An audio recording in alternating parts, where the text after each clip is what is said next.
Hello students, आज का question हमारे पास है डिस्चार्जिंग बेस, यानी डिस्चार्जिंग में भी करंट पे बेस है। ओके, पहला वाला एक क्वेश्चन हमने कल कराया था चार्जिंग पे, जिसमें चार्ज का क्वेश्चन था। यहाँ पे करंट यानी चार्ज प्रोपोर्शनल टू करंट होता है। तो यहाँ पे हमारे पास देखिए कि क्या चीज़ है कि एक क्वेश्चन यहाँ पे एक सर्किट R1 C1 और R2 C2, यहाँ पे हमें ये बताना है कि R और C की वैल्यू बराबर है या बड़ी है या छोटी है। तो पहला क्वेश्चन हमारे पास क्या R1 पे करते हैं कि R1 और R2 की वैल्यू क्या है। यहाँ पे देखिए I मैक्स दोनों में बराबर, यानी मैक्सिमम करंट दोनों पे बराबर है। तो I1 max equal to I2 max. तो I1 मैक्स और I2 max V1 upon R1 equal to V2 upon R2 क्यों होगी? क्योंकि इनिशियली T इक्वल टू 0 पे ये शॉर्ट सर्किट होता है। ओके, तो यहाँ पे एक सिंपल वायर की तरह, यानी कैपेसिटर को हम इंक्लूड नहीं करेंगे।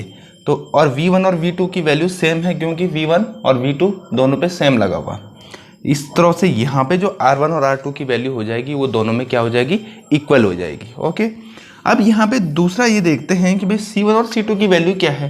यहाँ पे टाइम कॉन्स्टेंट दोनों में क्या है? अलग अलग है, यानी τ1 इज ग्रेटर देन τ2, यानी टाइम कॉन्स्टेंट T1 जो है वो बड़ा है किससे? T2 से। तो τ1 इज ग्रेटर देन τ2।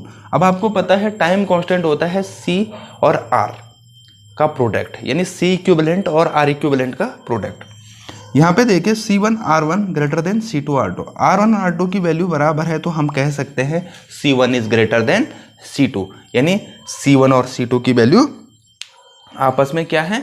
एक दूसरे से बड़ी है, यानी यहाँ पे ये बोला गया है कि C1 बड़ा है C2 से। ओके, यहाँ पे एक नेक्स्ट क्वेश्चन है हमारे पास कि अगर कोई सर्किट T इक्वल टू 0 पे क्लोज हो रहा है और या उसको T इक्वल टू इनफाइनाइट हो गए हैं, तो फिर क्या होगा? अगर T इक्वल टू 0 पे है तो शॉर्ट सर्किट होगा, और T इक्वल टू इनफाइनाइट पे कैपेसिटर ओपन सर्किट की तरह बिहेव करता है। ओके, यहाँ पे अगर आप देखें तो T इक्वल टू 0 पे हमने लिया है तो शॉर्ट सर्किट है, यानी एक सिंपल वायर की तरह ये काम कर रहा है। तो हम कह सकते हैं I इक्वल टू V/R, और T इक्वल टू इनफाइनाइट पे कैपेसिटर फुली चार्ज हो जाएगा, और फुली चार्ज होने से उसमें जो पोटेंशियल डिफरेंस होगा वो 0 हो जाएगा। और आप जानते हैं जब भी पोटेंशियल डिफरेंस 0 होता है तो उसका मतलब है कि करंट क्या होगी? उसमें फ्लो 0 होगी, यानी करंट उसमें फ्लो नहीं होगी, क्योंकि सर्किट तो आपका ओपन हो चुका है। इसके बेस हमने एक क्वेश्चन किया है। यहाँ पे हमारे पास एक वोल्टेज R, C और 2 रेजिस्टर। हमें बताना है कि ये I1 I2 की वैल्यू T इक्वल टू 0 और T equal to infinite. This is I1 and I2। अब हम यहाँ पे ये देखते हैं कि यहाँ पे कि क्या होगा हमारे पास। दिस इज टाइम, और यहाँ पे हमारे पास क्या होगा कि करंट क्या होनी चाहिए? दिस इज I1 और I2।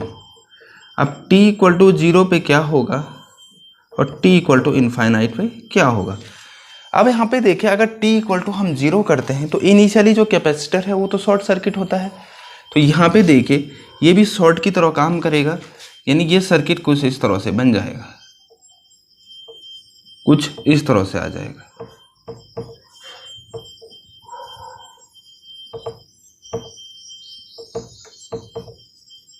इस तरह से। ओके, यानी यहाँ इसके पैरेलल जो है हमारे पास एक सिंपल क्या लग गया? एक वायर लग गया, एक सिंपल एक वायर। और आप जानते हैं जब सिंपल वायर जो होता है उसमें जो है शॉर्ट सर्किट में वोल्टेज 0 होती है, तो इसके अक्रॉस जब वोल्टेज 0 होती है तो इसके अक्रॉस भी वोल्टेज 0 हो जाएगी, क्योंकि दोनों एक दूसरे के पैरेलल में है। तो हमारे पास अब सिर्फ क्या बचा? सिर्फ ये सर्किट इतना सा बचा। तो I1 इक्वल टू हो जाएगा V upon R, I equal to V upon R, यानी यहाँ पे जो करंट होगी I equal to V upon R। और यहाँ पे शॉर्ट सर्किट है, यानी वोल्टेज 0 है, तो करंट क्या हो जाएगी? I1 इनफाइनाइट, और उसके अक्रॉस I2 भी इनफाइनाइट। ओके, आपको पता है शॉर्ट सर्किट में करंट बहुत ही ज़्यादा होती है, इसके अक्रॉस भी और उसके अक्रॉस भी। ओके, दोनों के अक्रॉस वोल्टेज 0 है। अब यहाँ पे देखिए T इक्वल टू इनफाइनाइट, जैसे ही t इक्वल टू इनफाइनाइट अगर आ जाएगा तो t इक्वल टू इनफाइनाइट पे आप जानते हैं कैपेसिटर एक ओपन सर्किट की तरह बिहेव करेगा और ये सर्किट हो जाएगा आपका इस तरह से। ये सर्किट जो है वो हो जाएगा आपका इस तरह से।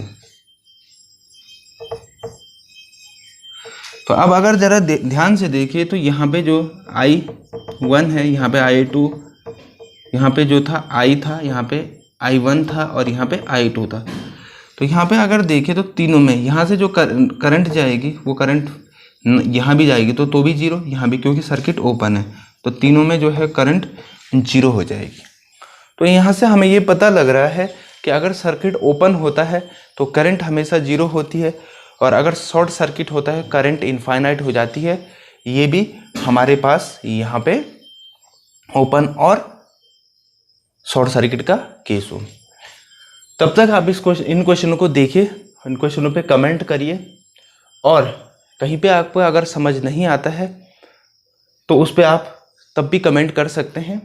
आपको ये वीडियो कैसी लग रही है, इसको सब्सक्राइब, शेयर और लाइक करना ना भूलें। Thank you very much.